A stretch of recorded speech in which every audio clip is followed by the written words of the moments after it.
In case you were living under a rock this weekend, Donald Trump decided to spend the entire weekend rambling, ranting, and raving on Twitter, claiming how he totally won the presidential election.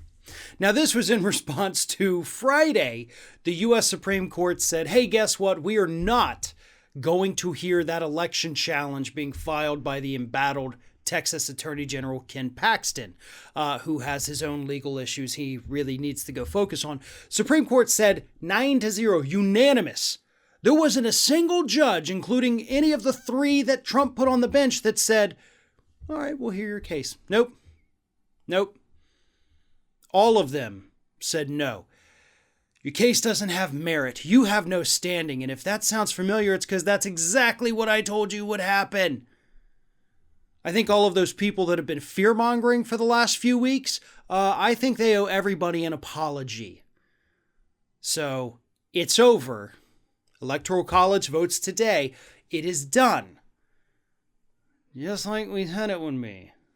So, either way, Trump was furious.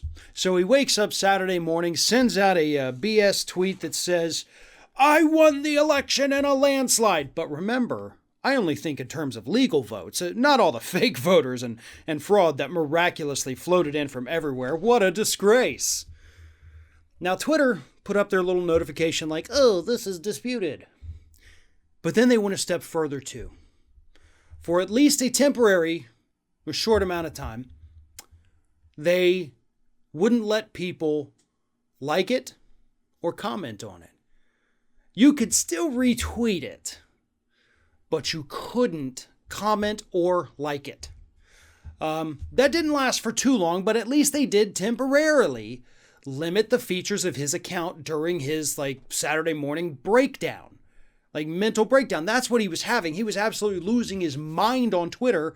And Twitter, for the first time, was like, you know what? We've had enough. Okay, especially with the Supreme Court yesterday. You're definitely not going to be president after January 20th, so we're going to start giving you a taste of what's going to happen. That's what that was, folks.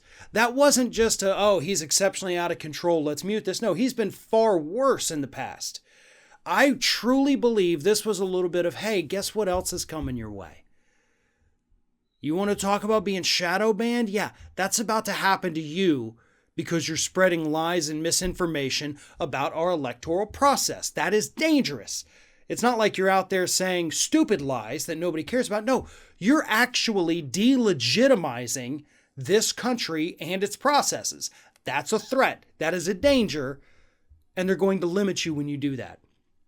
We'll see more of this.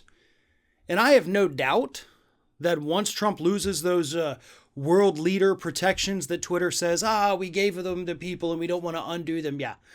Once that's gone, we're going to see a different thing come out. We are going to see Twitter and probably Facebook crack down on him a little more. That's what has to happen. It's what has to happen across the board. I don't care if it's left or right.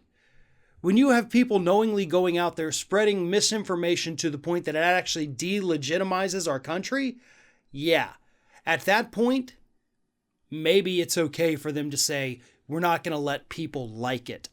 They didn't remove it. They didn't censor anybody. They just said, we're not going to let someone like it. And I think that's a pretty decent start. Not far enough yet, but as a start, it's pretty good.